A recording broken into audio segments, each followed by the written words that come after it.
Welcome and thank you for standing by. At this time, all attendees are in a listen-only mode. This webinar is being recorded and will be posted publicly. If you have any objections, you may disconnect at this time. I'd now like to turn the call over to Kim Brown. Kim, you may begin. Thank you, Greg. Good afternoon, everyone, and welcome to today's webinar on deep diving into MDAT. My name is Kim Brown. I'm a training specialist here at the Census Bureau. I want to thank you for joining us today for its All in the Tools webinar series. This new series was created by the Census Academy team here at the Census Bureau. You can register for any of the workshop webinars by accessing census.gov.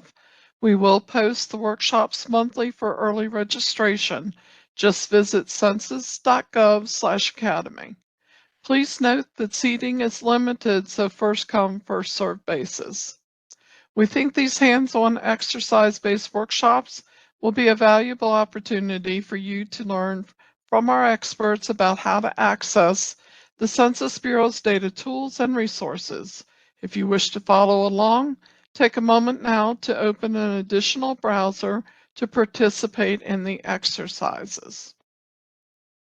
Before I introduce today's webinar or speaker, let's go over a few important housekeeping rules. As mentioned earlier, this webinar is being recorded. For your convenience, it will be uploaded to our Census Academy site with all supplemental materials relating to the webinar within 30 business days. In terms of how to ask questions during the webinar, you can submit your written questions using a Q&A panel, which is at the bottom center or right side of your WebEx screen. Please take a moment to locate that now. Once you've found the chat panel, the Q&A panel, make sure you choose all panelists from the drop-down menu. This will ensure we see your question. Don't send your question to an individual panelist. Also, we ask that you do not include any personal or business identifiable information with your questions. Definitely keep the chat panel open. This is where we will provide key links and other resources. Keep in mind you won't be able to respond to the chat. Chat is just for us to send you links and other resources. In the chat box, we will be sharing through the webinar the link to our questionnaire or evaluation. We are very interested in hearing from you on how we're doing. My colleagues Lacey Lofton, Armando Mendoza, and Jolie Golden will be monitoring the Q&A and chat panel. As time allows, we will answer your questions directly through the or we will share your question with the presenter to respond to throughout the workshop. If we don't get to all questions with a response during the webinar, we will post the questions and responses with the webinar materials on the census.gov/academy site within 30 business days.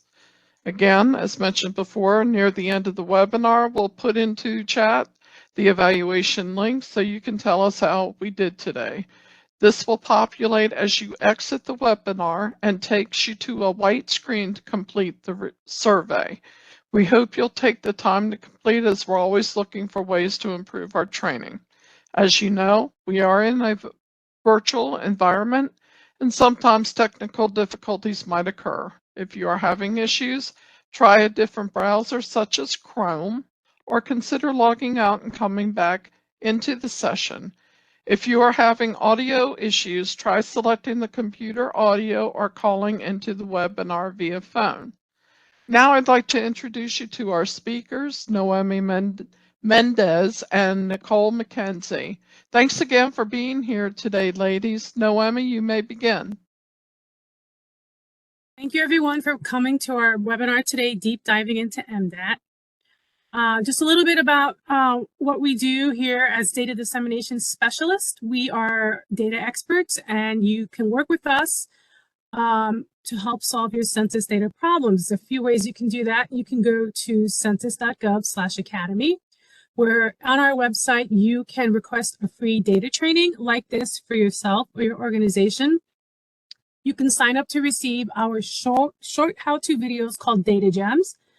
You can get access to our courses. We have many courses that are learned at your own pace with these video tutorials, and they're designed for all different skill levels. And you can interact with us via our webinars, such as the one you're attending today. I am Noemi Mendez, and I am a data dissemination specialist. This is my 20th year with the Census Bureau. I specialize in working with grant writers, GIS users, businesses, and educational institutions. I attended Syracuse University and City University, New York, Hunter College. In addition to my work with the Census Bureau, I teach GIS courses at Johns Hopkins, and I was awarded the Commerce Department's Bronze Medal in 2020. My partner today is Nicole McKenzie. She began at the Census Bureau in 2019 as a partnership specialist, and she is currently a data dissemination specialist. She works with customers in New Hampshire, Maine, Vermont, and Massachusetts. So prior to working with the Census Bureau, Nicole was president and co-founder of a grant acquisition and management company, where she helped private businesses, nonprofit organizations, educational institutions, and government entities research, write, and manage grant-funded projects. So the objectives for today's webinar are as follows. You're going to learn about MDAT and its data sources, the American Community Survey, and the current population survey. You're going to learn to distinguish between different levels of census geography, including public use microdata areas, known as PUMAs, census tracts, blocks, etc. And you're going to learn how to use the microdata access tool, MDAT, to access census data and create custom tables. So our data sources, we're going to start with an overview of ACS and CPS. We're going to go over the hierarchy of Census Bureau geography, how to understand PUMAs, and learn about a new tool called TigerWeb. And then towards the end of our presentation today, you'll have the opportunity to do some hands-on exercises using MDAT to create custom inquiries. Okay, Nicole's going to do some audience polling. So I'm going to have Nicole go ahead and take over from here. Okay, hello. So we have 3 questions we'd like to have you answer. You should have a poll that pops up. We want to know how you use census data, and what your experience level is with census data retrieval tools. Are you a beginner, moderate, expert? And then also we're curious to know if you have ever used MDAT in the past, or if you currently use it. You could take a few minutes and respond to those questions. We will let you know. We will share the answers with you. Okay, Nicole, it looks like the poll has closed, and everyone has responded. You should see the results on the screen. Okay, I do not see the results. If you see them. Okay, they just popped up. All right, let's see. It looks like the majority, Noemi, of the folks on the line today use census data for research purposes.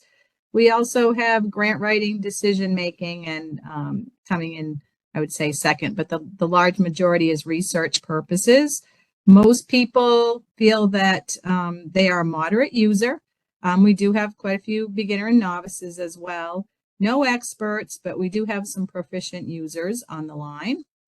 And we have most people have not used MDAT before, but we have 25 people who have, but most of the people on the line have not used it. So this is a great opportunity for them to learn today. So I'll send it back to you, Noemi. Thank you. You're going to get quite a bit of experience this afternoon with MDAT, so no worries about that. So let's start with our data sources. So just a reminder about the Census Bureau, who we are. We are the nation's, the federal government's largest statistical agency. We conduct more than 100 censuses and surveys each year, including the decennial census, the American Community Survey, and then the economic census. And then our mission is to serve as the nation's leading provider of quality data about its people and economy. So what data are available in MDAT? So there's two sources. The first one is the American Community Survey, which is an ongoing survey that provides vital information on a yearly basis about our nation and its people. Information from the survey generates data that helps determine how more than $675 billion in federal and state funds are distributed each year. The other data set that's available is the Current Population Survey, or CPS. CPS is sponsored jointly by the U.S. Census Bureau and the U.S. Bureau of Labor Statistics, known as BLS, is the primary source of labor force statistics for the population of the United States. So let's do an overview of the ACS. The ACS is an annual sample with a size of 3.5 million addresses. The content is created to meet the needs of the federal government agencies. The data is collected through mailed questionnaires, in-person visits, and also online. The geographic levels for the ACS data go from the nation down to the block group, and we're going to go over geography in a little bit. The data is released twice a year. There's a 1-year sample and a 5-year sample. The 1 year comes out in the fall, typically September, and then usually December for the 5-year sample. So the ACS is accessed via many data tools on our census website. So MDAT is one of them. Excuse me. And here's sort of a breakdown of the 4 main topic areas for the American Community Survey. We have a social, demographic, economic, and housing. And some of the items that you can find information on the social are education, marital status, relationships, fertility, information on grandparents who care for grandchildren, basic demographic information such as sex, age, race, Hispanic origin, and housing unit information. Under the economic section, you have data on income, employment, occupation, commuting to work. And then you have your housing section. So you'll have information such information on home occupancy and structure, housing values, and utilities. So CPS, this is a screenshot taken from our census website, where you can see how some of the information that is collected by CPS. So CPS is mostly known for their unemployment information, but there's lots of other information regarding to employment and civilian employment available from CPS. So CPS is the primary source about labor force statistics in the United States. CPS collects data for a variety of other studies that keep the nation informed of the economic and social well-being of its people. CPS adds a set of supplemental questions to the monthly basic CPS questions. Supplemental inquiries vary from month to month and carry a wide variety of topics, such as child support, volunteerism, health insurance coverage, and school enrollment. And just a word of caution. So if you're using CPS data in MDAT, because some of these supplemental inquiries vary, you're only going to get the months of where that supplemental inquiry was included in the CPS. So unlike the regular CPS, which you can get month to month for many years, depending on the topic you're looking for, you're only going to get very small sets of data depending on the year and month where the question was actually asked. Okay, so what's MDAT? MDAT stands for the Microdata Access Tool that allows you to create custom tables that are not available, like the pre-made tables that you will find on data.census.gov. So this is powered by Public Use Microdata. Caveat is MDAT's geographic coverage is limited. So you can get data for the nation, region, division, and state, okay? You won't get down to, and a few surveys provide data for PUMA. So if you're used to working with census tracts and block groups, that kind of information for that geographic level, you won't be able to find on MDAT. Okay, so what is public use microdata? So public use means it's anonymized, so there's no personally identifiable information, and there's edits to protect confidentiality. And they're individual responses, but they're tabulated and weighted. and they're accessible. This is the URL for MDAT. It's data.census.gov MDAT. You can also use our application programming interface, or API, and then you can download through our traditional FTP sites. So why use public use microdata through microdata access? So you would use this tool when your data needs are not supported by those prefabricated tables. So here's an example. If you wanted to get occupation by sex by marital status, for example, married female actuaries. So the advantages of the microdata is you do get more detail by topic, and you can create these custom tabulations to get something like married female actuaries. But the limitations are you won't get that fine level of geography. It is a little more complex to create your own tables rather than searching for those pre-existing ones. And they're less accurate estimates compared to those pre-made tables. So we suggest you search the pre-made tables first to see if the information you need does exist. If not, you can go ahead and move on to MDAT and see if you can get your information that way.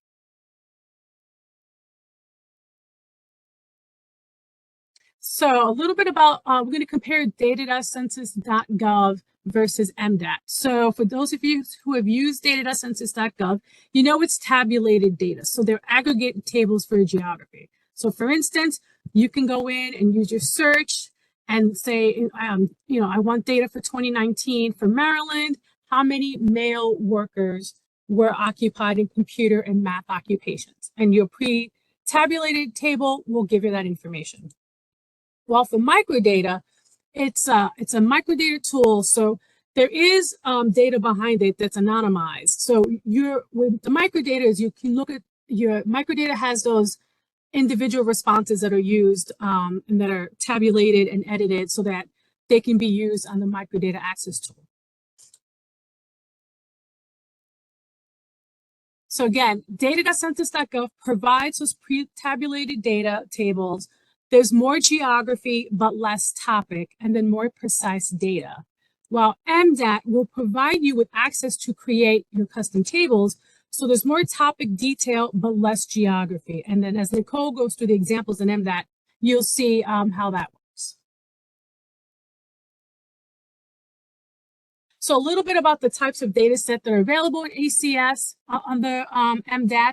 You can get the 1 year estimates for the PUMAs, for example, for the public use microsample, the 1 year for the entire United States, and then there's a Puerto Rico use sample as well, and then you can get the 5 year estimates again for the entire United States, and then a special one for Puerto Rico data. And here are the vintages that are available, and this gets updated as often as it does on data.census.gov. So you can see the vintages that are on there.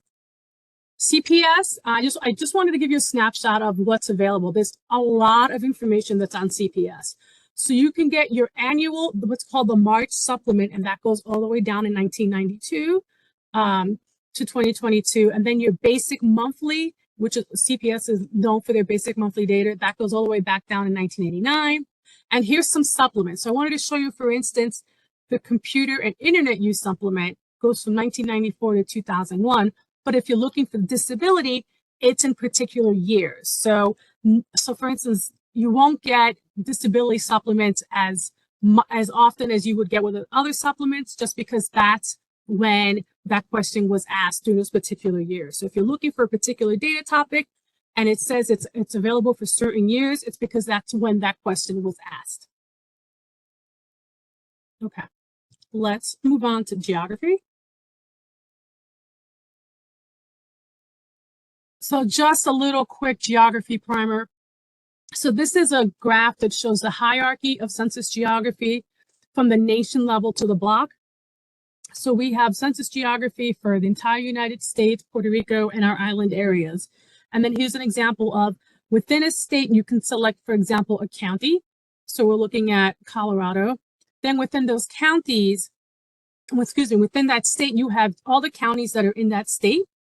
And then within those states, you have those census tracts. Within tracts, you have your block groups, and then finally in your block. So that's the hierarchy of census geography. I like this graph a little bit because it looks at It kind of shows you how census geography works. So if we go the opposite way and you look at the block, maybe the block that you live in or the block that you work in, those are defined every 10 years prior to the census. The Census Bureau works with local planning agencies to make sure that these geographies make sense, and that if they need changing because of population losses or housing losses or stuff, people move in, they need to break these guys up. So you have your blocks. So the only data you can get down to the block level is decennial census. There's no ACS data available because of the privacy comes in. We're not allowed to really send out information where people can be personally identified. So think of the block that you are in as a Lego. The streets and the roads that define that geography. So if you're looking for data in data.census.gov or some of our other tools, you can put those blocks together and they make block groups. So these have thresholds that they need to have so that PII information is not released. So we have a 600 to 3,000 population threshold or a 240 to 1,200 housing unit threshold. So if you want to go up one level, maybe you can't get quality data down at the block group. You say, I'm going to move up to a census tract. So a census tract is those block groups put together, and those have their own population thresholds. So you'll have 1,200 to 8,000 population as the maximum, an optimum of 4,000, and then 480 to 3,200 housing units. So you'll have, let's say your county, again, you'll have your tract, your block group, and your block. So that's how a quick primer into census, kind of basic census geo.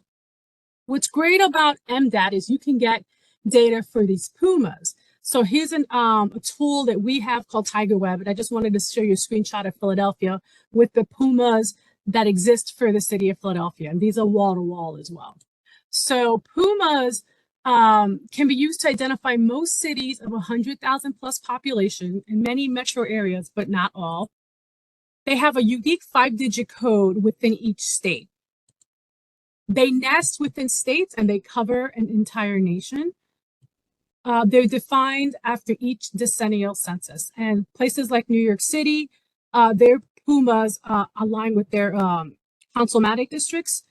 So that's one of the ways that they use PUMAs to get information for more of a level that fits, what New York is looking for. But a lot of others, I know Pennsylvania uses PUMAs a lot. Philadelphia uses PUMAs to get geography for certain neighborhoods. So it's a pretty popular geography.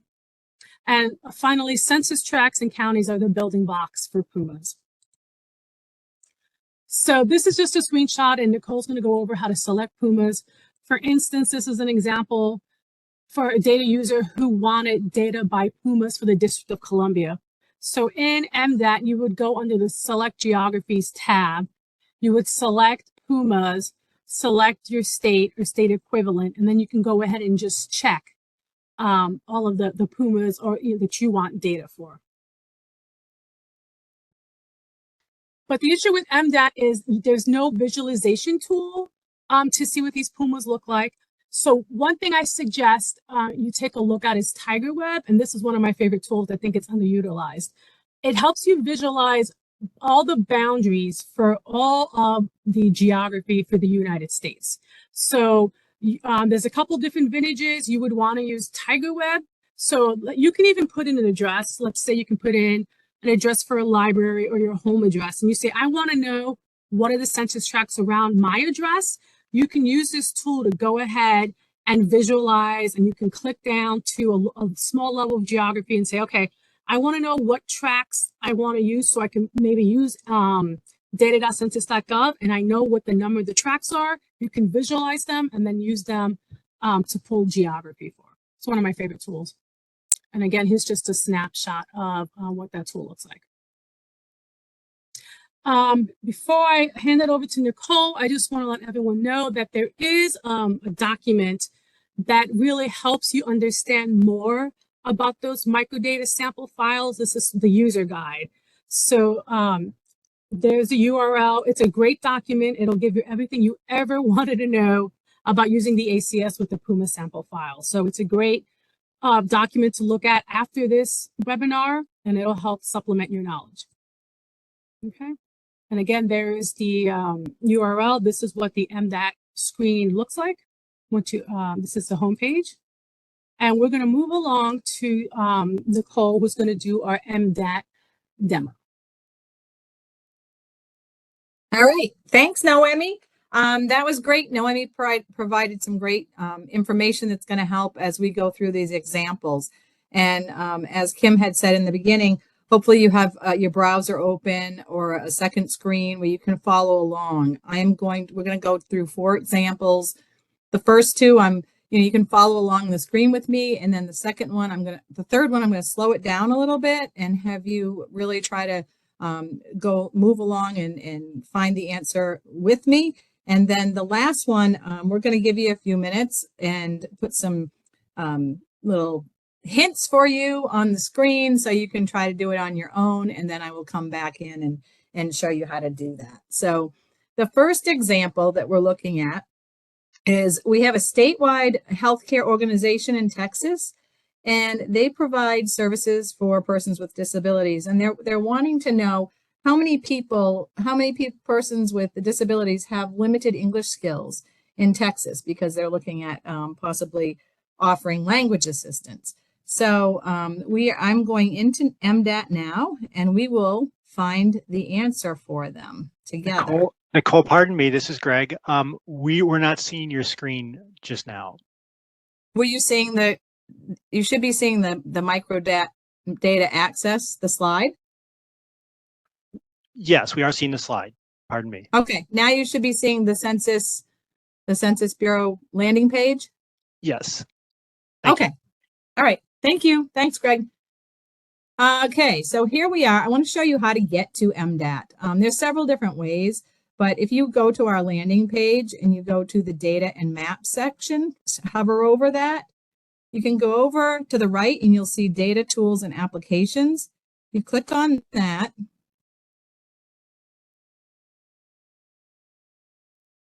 It shows you the speed of the internet today.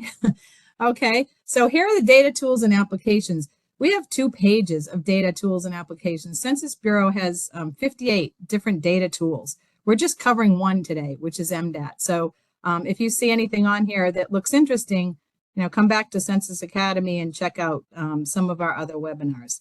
But I am going to scroll down. It is alphabetical. So if we scroll down to the Microdata Access Tool, MDAT, here it is. And you click on it and it brings us to our landing page. So this is a pretty straightforward landing page. It provides, Noemi had showed a sample of this. It's asking right out of the gate what data set you want to use and the vintage that you want to use. So for our first example, we're looking for state data. So I am going to leave it at the ACS 1 year. But if you click on the little arrow down here, you can see there are all the ACS survey data that is in MDAT and the CPS survey as well that Noemi was talking about. And, the CPS has a lot of that supplemental surveys, the questions that are on different years. So we will be coming down to this CPS voting supplement. That's kind of a hint for a future exercise that we're doing here. But for this example, I am leaving it at ACS 1 year. We're going to take the most recent vintage, which is 2021. But again, if you click on that little arrow, you can see that you can go vintages all the way down to 2004. So if you ever wanted to compare data, you can pull up these different vintages. So to go to your worksheet, where you're going to start building your customized table, you click the tab to the right. It says Next. And it will load up what I would call our MDAT workspace. And before we get started, I just want to show you a little bit on this landing page here. If you look at the top ribbon where my cursor is, you'll see this is kind of the direction of where you're going to build your table. So you start by selecting variables. And then the next step, you can move to the right, you're going to select your geographies. So it'll give you geographies available that you can select. And then you'll go to your data cart. Our data card is empty right now because we haven't selected variables, but once we do, that will be full. And you can then manipulate the variables to get your customization. And then if you move one step further to the right, you'll see your tab that says Table Layout. And this is a really neat tab because it allows you to move and customize, move your variables in rows and columns, and really provide a customized table based on how you want your table, your final table to look. And then you can click on Download once you have your table, and it will let you directly download to your computer. You can copy the bookmark, you can share it. So there is a way, once you find that table that you're looking for, to save it. So we're going to go all the way to the left, and we're going to click on Select Variables because we want to start adding variables into our data cart. So if you remember, the request was for Texas. We wanted persons with disability and limited English skills. So when you're selecting a variable, there's 3 different ways that you can select. You can go into this filter by topic and click the little triangle here, upside down triangle, and it brings a whole list of different variables that you can search. So I am going to pick disability. And you'll see when I did that, at the bottom here, it brought up all of the variables. There's 522 variables total. 14 of them are related to disability. So now we have to decide, okay, which one is going to give us what we want? And I know it's DIS. And the reason I know that, because I've already looked, and if you don't know, you can go over to the right of that code, that variable, and click Details. And it will let you know what the values are within that variable. So the values here with a disability and without. We were looking for individuals with a disability. So we would click the box to the left of DIS to choose it. And when we do, you see that if you look to the top right, our data card up here, all of a sudden went from 0 to 1. So we have 1 variable in that data card. So now we want to look for limited English speaking skills. And this time, instead of up here in the box of, I'm going to close out disability, I'm going to search here because this is another way that you can search. You can type in what you're looking for under the label box. And I am going to type in English. See what it pulls up. Right at the top is ability to speak English. And if you just go over to the right to check the details to see if it has what you want. That took slow, but yes. Okay, here we go. Ability to speak English, not well or not at all. So this is definitely the variable that we are looking for. So I will go back over to the left and check on the box. You'll once again see the data cart went to 2. So those are the 2 variables for this example. We are then going to move to the right of our Select Variables tab at the top over to Select Geographies. So we're looking at Texas. So we go down, click on State, and you'll see the states pop up. They're alphabetized. So we are scrolling down to Texas and clicking the box next to Texas. Now that you don't have to save anything or do anything further, this automatically puts Texas in as your geography. Then we're going back up to that top ribbon. Remember, that's kind of like our command center up here on the top ribbon. We're going to the data cart, and we're going to see what's in there. Remember, before it was empty when I showed it to you. Well, now it has 2 variables in there. The first one is English.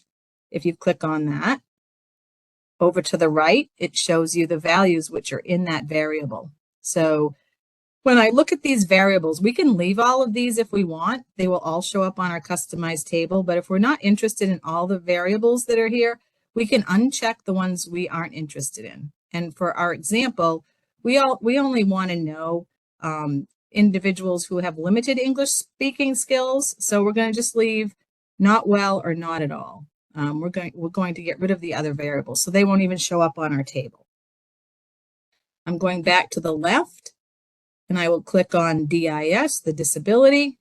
And again, it shows you the values within this variable. We have with a disability, without. For the query that we're putting in now, we want to know only those with a disability. So I am going to uncheck the box next to without a disability. And so now we're getting close. This is kind of, I have my variables in the cart. I am then going back up to the top tab. I'm moving to the right. I'm getting closer to to my customized table. And I'm going to click on table layout. Now, this is the area where it really lets you move your data around so you can customize what your table is going to look like. And I find that whenever I go straight to it, it never has it set up the way I would want it. So you're almost always going to have to move your variables around.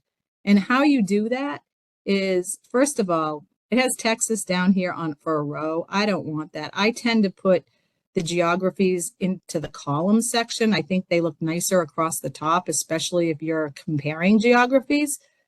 So I'm going to move that. And how I will do that is I will click on selected geographies. So you take your mouse, click on the selected geographies.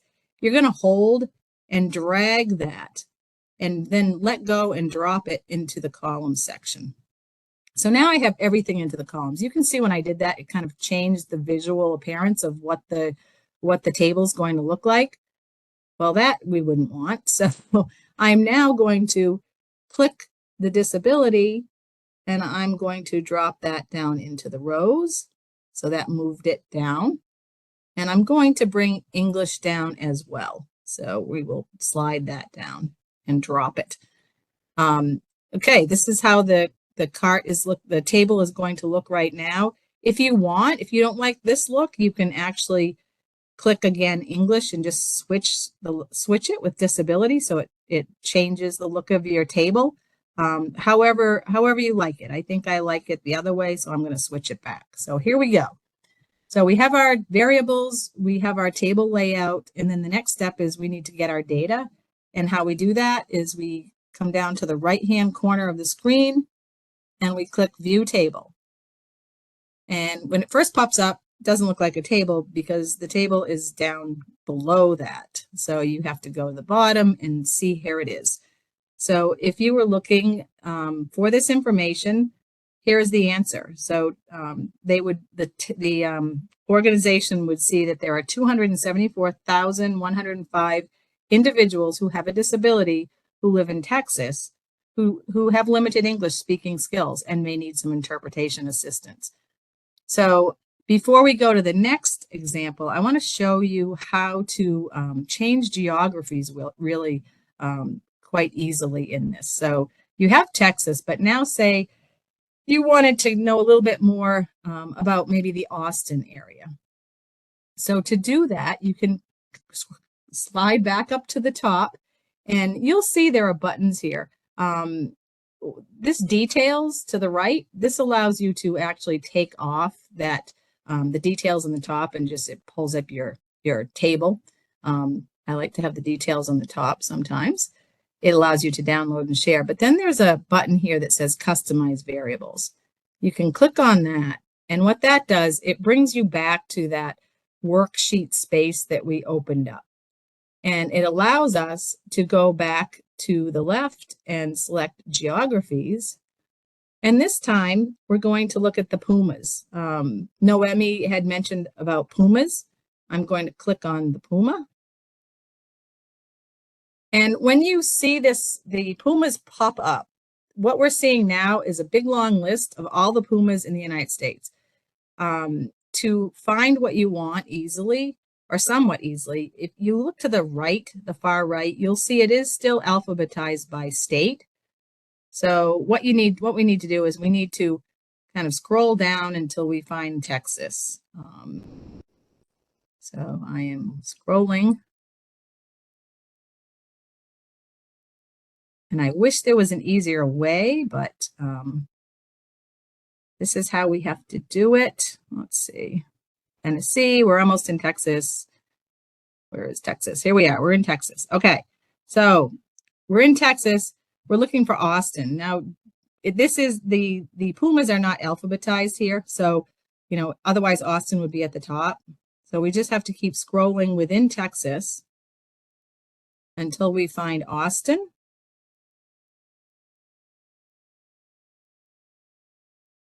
And here is Austin. And to select all of the pumas within the city of Austin, we need to check off each puma in Austin. And remember, pumas they're like a puzzle piece. So all of these pumas together cover the space in Austin. Now, all we need to do, so we changed our geography. We go to the bottom right hand and click on View Table again. And scroll down, and there's our same table that we just found, but now we've added the pumas in for Austin. So it still has that Texas total, but then it shows you within each puma in the city of Austin, it's giving you the data that you were looking for. You can slide over and see them all. I mean, you could do that for all the pumas. You could, there's, you know, different ways that you could do it. So that is exercise number 1. So now, Noemi, if you want to bring up the presentation, we can look at what exercise number 2 is going to challenge us with. Okay, so I'm going to go ahead and move this slide to example number 2. Yeah. Okay, so for this example, a local college was exploring the potential of a new accelerated program to help individuals who had completed only 3 years of college, but they never received their degree. And they're looking at this new program to provide a bachelor's degree in 6 months. So they want us to find for them individuals in Hillsborough County, New Hampshire, who have 3 years of college credit. And that is what we're going to look for now. They want them the ages between 30 and 50. So pretty specific data request. So we are going to try to go and find that information for them now. So here we are back at our table. This was from exercise 1. The way to clear this out and start all over again is to go to the top left and click on Explore Data. And that brings us right back to our landing page for MDAT. So now we are looking for county information this time. And as Noemi said, the ACS information in MDAT does not get to the county level, but the CPS does. So I am going to click on CPS Basic Monthly. And then the most recent vintage is June of 2023. So we're looking at some really current data here. This actually just this just came in, I want to say, in the last couple of days, because I was using May about a week ago. So we're looking at some fresh data here. So here we are now. We're selecting the variables. This is the first step. And if hopefully you're following along with me, I'm going to slow down for the third example and have you kind of work along with me, but I wanted to show you first some of these items. So we're going to go, I kind of like to go to this label section to search for my variable. I'm going to type in age, and I get 15 different variables regarding age. So if you're not familiar, you can open all the details and look to find what you want. Just for the sake of time, I know PRTAGE is what we want. And if you click the detail of that, it shows you that there's an age range of 0 to 90. I am going to click on that. Now, when that happens, this orange ribbon at the top comes up. It looks like caution, you know, don't go any further. It looks like a warning, but I like to look at it as kind of an exciting thing, because what it's telling you is that this is a continuous variable and you have the ability to recode it and customize it to groups that you want. So when you see that ribbon, don't be, don't be afraid of it. Be excited, because it's going to let you do some customization that in other variables may not let you do. So now we're going back up to the top and we're going to find, we need one more variable. We need education attainment. So I am going to go into the label box again, and I'm going to type in education. Now nothing came up. This happens sometimes, doesn't mean that there isn't a variable in here related to what we're looking for. All it means is that education isn't in the title. So when this happens to me, I go to the top, filter by topic, and I will pull that drop box down, and I will just kind of go down through the list. And sure enough, here's education attainment. So click on that, and it's showing that there are 4 variables in here related to education attainment. And you do notice they don't have education in the title. So that's why they didn't pop up when I was searching for them in the label. So you just have to be mindful of that. So the one we want looks like it's right here, demographics, years of college credit completed. There are 6 different values in there. And if we look at the details to make sure it has what we want, it does. Third year of college. So people have completed 3 years of college. So I'm going to check on that box to the left of PECYC. And then you'll see our data cart has 2 variables again. Now we are moving over to select geographies. And this time we are going to look at for a county. And we are scrolling down to find New Hampshire.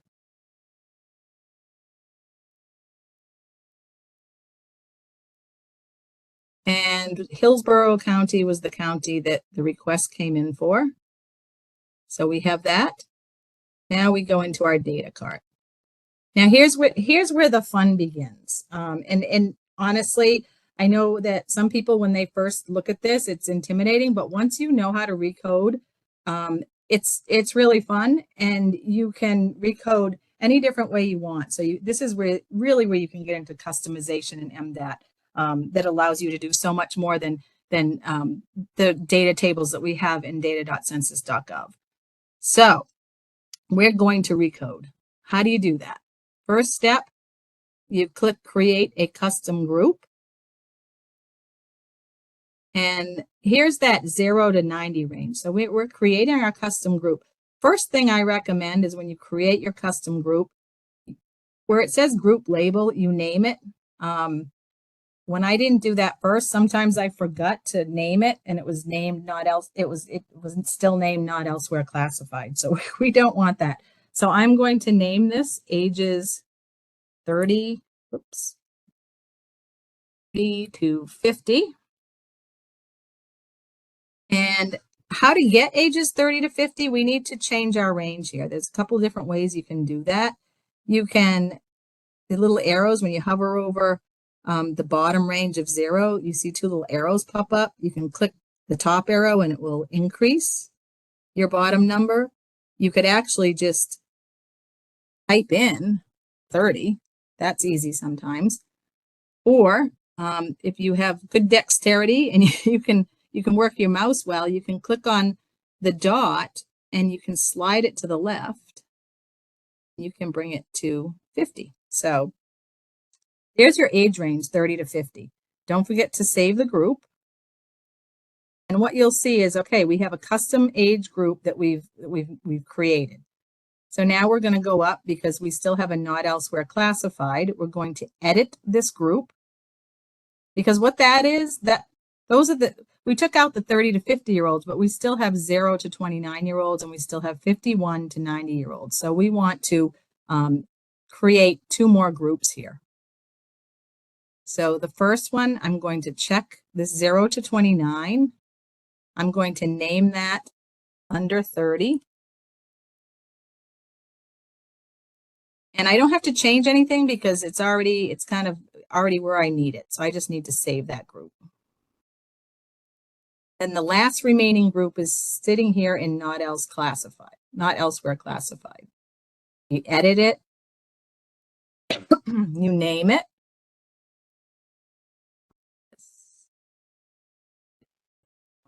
Plus, check it off, save the group.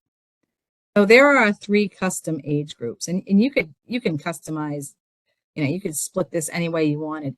We also have an auto group. So say you wanted to take the ages 0 to 90 and you wanted to do 10-year increments, you could use the auto group feature and it would give you ages 0 to 10, 20 to 30. So you could do that if you wanted as well. But in this situation, the college was looking for ages 30 to 50.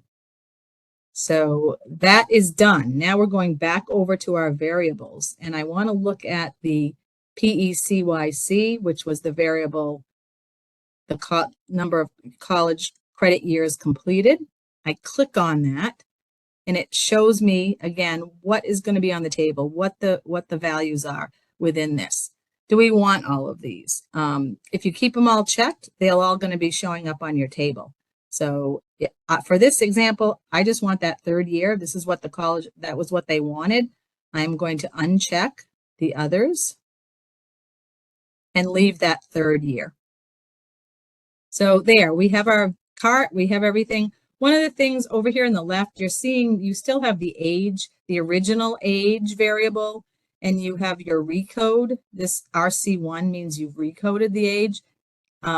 Leaving this in here doesn't really do anything. You can delete it if you want. I tend to delete it just because it cleans it up, but if you can leave it, it's not going to do anything. So now going up to the top, I want to look at my table layout. And again, it's never in the layout you want, so you have to rearrange some of your items here. I'm going to once again click on select geography. I'm going to move that up into the column because we're just looking in Hillsborough County, New Hampshire. And I am going to move the PECYC variable down into the rows. And for this time, it didn't even put the age on the table, so not on table. Well, we want it on the table, so we're going to move that up into the rows. And here's the table. Looks good to me. Let's click View Table and see what we get.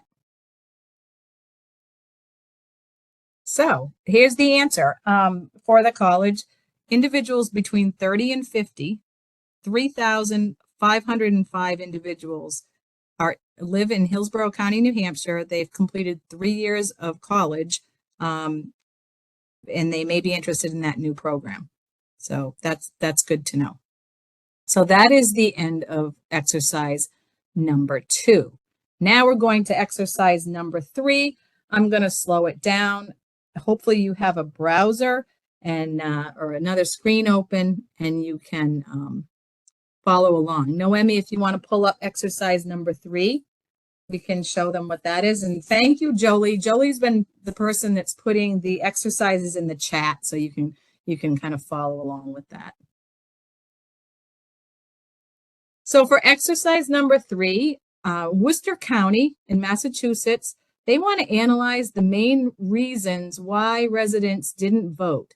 And they want to break that into 3 age group categories. They want to look at younger voters, college age.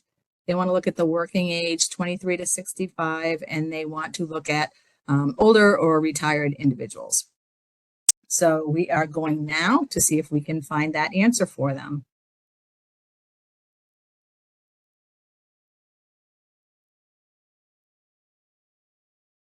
All right, here we are again back at our old table. So if you had followed along in this one and you have this up on the screen, remember you go over to the top left and you click on Explore Data again, and it will bring you back to the landing page. So I'm going to just give you a second to think about, all right, what data set do we want? Remember, we're looking at county level, so ACS wouldn't apply. I'm going to pull up the options that we have. And when I did scroll down earlier, I showed you that there was a thing at the bottom here called the CPS voting supplement. So that is what we want. So if you're following along with me, click on that now. And then you'll see the vintage. The latest vintage is November 2022. And when you click on this, it kind of shows you what Noemi had touched on. This question is asked every 2 years. So you can get information from November of 2022, but you can also go all the way back to November of 1994. So, it might be nice to analyze, what the reasons are that people don't vote now as opposed to in 1994. All right, so we have those. Now we're clicking next and we're bringing up our kind of work page. All right, so now what are we looking for? We're looking for age, and we're looking for reasons why people don't vote. So first thing, if you want to find age, some of you may remember the variable from another example that we used, or you may want to look up here at filter by topic, or you may want to just type in age under the label category. That's what I'm going to do. I'm going to scroll down. And here is our PRT AGE. If you remembered that and you typed it in this box under variable, you're ahead of me. You want to check the box to the left of that. Again, there comes that ribbon, and I'm hoping everyone's excited about that now when they see that pop up. So now we want to find information on voting, why people didn't vote. So again, what would you want to do? I'm going to try the label, type in vote. You should be seeing 5 different choices here. And if you look at the third one, you'll see main reasons you did not vote. And when you click on the details, you can see that there's quite a few reasons that people indicated, and this would be helpful to that Worcester County inquiry. So that would be the variable we want. So I'm going to check the box to the left of that, ask you to do so as well. And now we're going to move to select our geography. We're looking for Worcester County. So if you click on county, it brings up our long list. And we need to scroll down until we find Massachusetts first.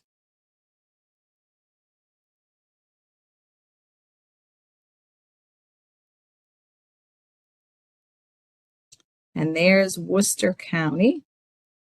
So you want to check that. Remember, the good thing is you don't have to save that. It just does it automatically. It puts it in there for you. And now we're going to the data cart. And we're going to let the fun begin here. So they want to create their custom age groups of 18 to 22, 23 to 65, and age 65 and older. So think about what we need to do here. How do we do that? We're going to click on this middle blue area. It's just under demographics. It says create custom group. And we are first going to name our group. So under the group label, we're going to kind of wipe out by scrolling across not elsewhere classified. And we're going to call that group ages 18 to 22. Now we need to adjust. So as I said, you can try it a couple of different ways. You can type in 18 instead of where it says 0, you can put your 18, your low end, and 22 as your high end. You can use the little triangles to go up and down to get there. So I'm going to time. Or you can move the dots.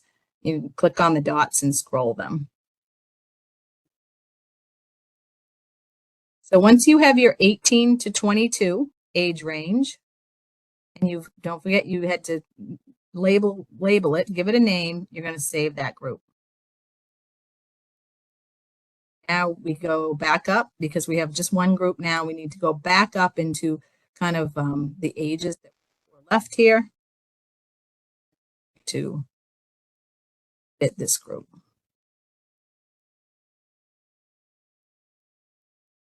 So what we want to do here is we want to change our group of 23 to 90.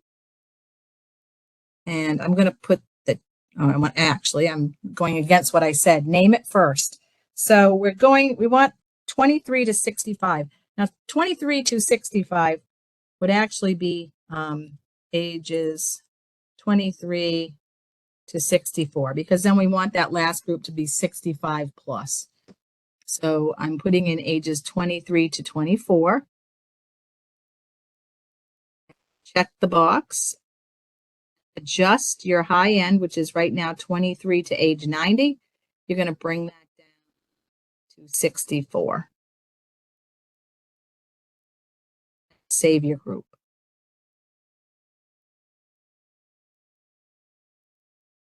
Up into the not elsewhere classified, click edit group. Repetition, this is very repetitious, but it helps you, understand really how to recode, and recoding is the fun part, I think, of MDAT, because it lets you really customize what you need. So once if you do this enough, it will become second nature, and it will be fun. Trust me. It wasn't when I first started, but it's become fun. So here we are. We're going to create our next group, and we're going to say age 65 plus. Check to the left, between 65 and 90. I don't have to do anything to this. Our group is just as we need it, and it only goes up to 90. So there may be people for this purpose. The data goes up to age 90. So there are 3 groups. Now, if you want, again, you could leave it as it is, but I don't like to have on my table something called not elsewhere classified.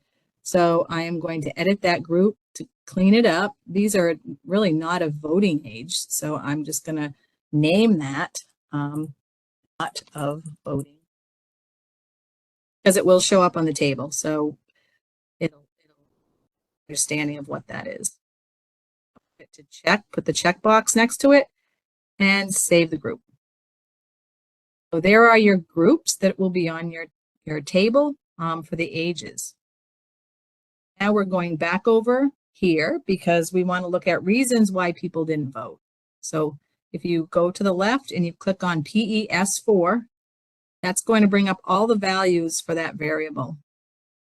And again, if you want these all on your table, you can have them on your table, but I really don't think that I want to have all of them on. These top 4 really don't provide a reason. I mean, refused, I guess, but we really want to know reasons, reasons why they didn't vote. So I'm going to take those 4 off. You can leave them on your table if you're creating one, but I think that's how I'll do it. So we have our variables. We have kind of customized them. Now we have to look at our table layout. So we go back to the top, click on table layout, and here it gave us something we definitely don't want. The age isn't on the table, so we want to get that on the table. I'm going to click the age, click it, drag it, and drop it into the row. I am going to click on the geography, drag it, and drop it up into the column. And then I am going to take the reasons why people didn't vote, and I am going to bring that down into the rows. So here you could have the ages with all the reasons they didn't vote, or you could switch the order. So again, I could click, drag, and switch that order, and you'll see changes the look of my table. Whoop. I dragged right off the table. Hold on. Yeah, sometimes it takes mouse skill, which I'm going to leave my table like this. It'll give us the answers. It's just not quite in what I was looking for, but I was having some trouble dragging and dropping. So let's hit view table and see what we get for information. So for ages 18 to 22, oh, okay. This is a good example. Sometime when this happens, it's showing you, if you look up here to the left, the value in the table is average of demographics. So it's giving you the average age for those demographics. We wanted the count. So if that happens, if your numbers look off, because we were looking for larger numbers, look at this values in tables. And sometimes it gives you what you don't want. If you click the little upside down triangle, you can see here, instead of average of demographics, you can click on count. And that's better. That's giving you the count. That's what we were looking for. So we can see the reasons, the total numbers of, people that didn't vote and the reasons that they gave by age. So for 18 to 22-year-olds, you can see the reasons why they didn't vote, and then the working ages, more or less, you can see reasons why they didn't, and then the over 65, you can look at their reasons. So that's how you get that. One other thing while I'm on this page, I want to show you that if you don't like the setup of your table, you can change it here too on this page. So you can change these around. I'm going to try to do it here and see if it does it. You can change the order, or you can take the age and put over here on county. So you can move that around. Actually, that looks a lot better. So this is where if you get a table and you really don't like the looks of it, it gives you a way to modify the look and change the variables around. So I think this looks better because you can look at the different age groups and look at the reasons why right across. So that is exercise number 3. Hopefully you were following along, and it's, you're learning some things here. The next exercise, Noemi, if you want to pull that up. Exercise number 4, we're going to give you, we're going to give you 4 or 5 minutes to work on it on your own. And then I will come on and walk through it after, but just give you a few minutes to see if you can do this. Here is the question. The question is a grant writer in Puerto Rico. Now remember, just as a hint, we're in Puerto Rico, so you have to remember there's specific ACS PUMS data for Puerto Rico. So we are looking at Puerto Rico for household income broken out by male and female. And they're looking for specific income levels of under 20,000, 20 to 44, 44, 45 to, well, you can see them on there. So those are the income levels. Now, we did some recoding for age. This is recoding for income. So that will be, there's a little challenge in there, but Noemi's going to pull up the next slide, and this is going to show you some hints. If you want to look at this as you walk through this exercise on your own, these hints are there to help you. If you don't want to look at it and you want to try it without looking at the hints, you can. Jolie is going to put the exercise in the chat, so you'll have that in front of you, and we'll give you a few minutes to try to work on it on your own before I come in and help out.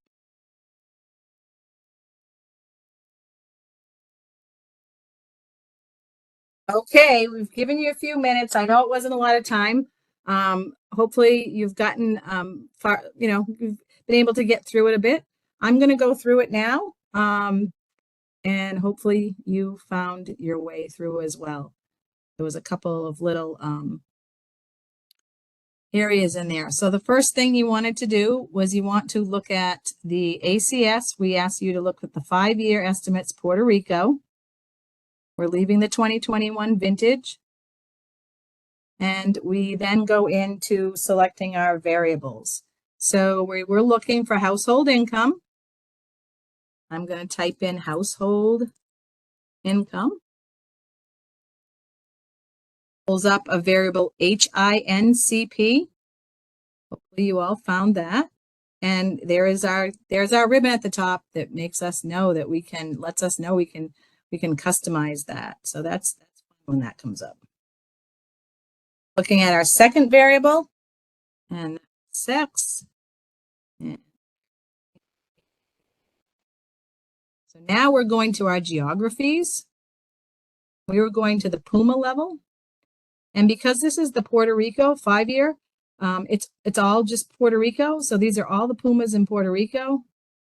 And you would have seen that you had to check all of the boxes. I'm thankful there's not like 100 of them. But you want to go through and check all of the PUMA boxes. So remember, we are getting all of Puerto Rico because all of these PUMAs act as kind of the puzzle pieces and fit all within Puerto Rico. We then wanted to go to our data cart. And if you click on HINCP, the household income, you'll see, and this is in here. This is one of those things that comes up, and you may have been like, oh, I was thinking there might have just been a household income. This, like we had the age. Well, the household income recode availability, they also put loss in there, loss of income or zero income. So they're in here, but to make our custom groups, we're really looking at just this one. So the one that says total household income in dollars, we're just looking at that. That's how we're going to create our custom groups. So we wanted to click create custom group, type in 20,000 or under 20,000.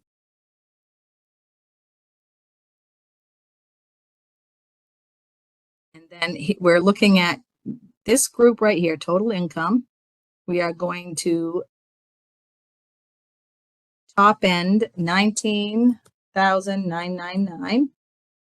And I'm going to pull in zeros here. If you wanted, you could pull in the negatives. I'm not going to, because it's really not income, but it is a loss, but we're not really looking at the losses. So I'm just leaving it like that. We'll hit save group. Have to edit the next group. And again, there's a lot of groups in here, but the more you do it, the more familiar you become with it and the easier it gets. So 20,000 to 44,999. We're going to check this box next to between 20,000 and a lot of money here. So we're going to change the top end and we're going to put in our 44,999. It automatically adjusts for us and we will save the group. Back up to edit the not elsewhere classified. We are going to add in the title of our next category, which would be 45,000 to 74,999. We are going to check the box to the left of between 45 and and I am going to change the 74,999. And I'm going to save that group. Going back up. So yes, it becomes, again, takes time, but it's getting the table that the person was looking for. 75,000 to 99,999. Check the box between 75. Hopefully you're all still ahead of me and I'm just trying to catch up. That's what save the group. Edit not elsewhere classified again. We're getting there. 100,000. 100,000. 149,999. Box. Put in your top end, which was 149,999. Save the group. Edit not elsewhere classified. This group here, we're at the last one, 150,000 plus. Check the box. We don't have to do anything to this because this is 150,000 plus. We just need to save the group.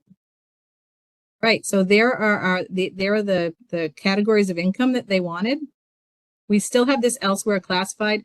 You know, you could leave it at that. I'm just going to edit it. I know sometimes people will call it just not in universe. So it's not in the universe of what we're looking for. And you can just click the top, add to group, and it will add all of that kind of leftover variables that aren't interested in, we're not interested in looking at. That's not what we were looking for. So save that as a group. All right. So, and sex, we have males, females, we have our income recode. We're now going to the table layout.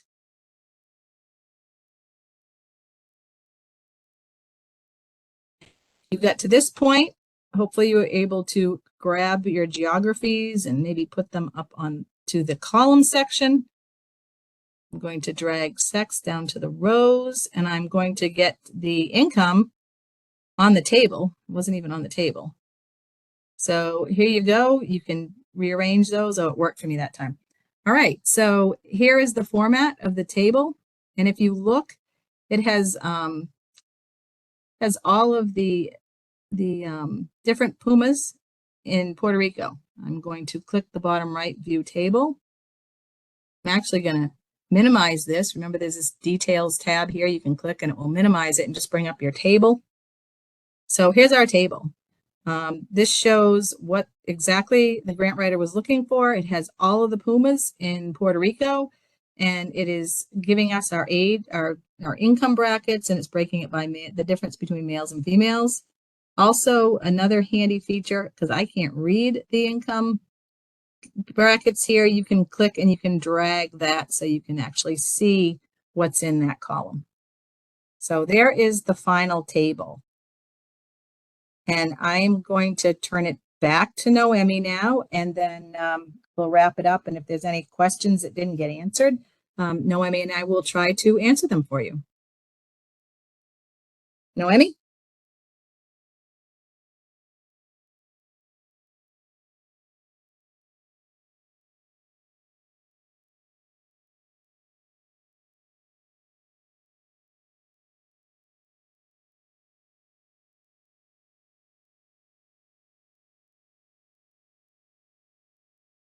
Noemi?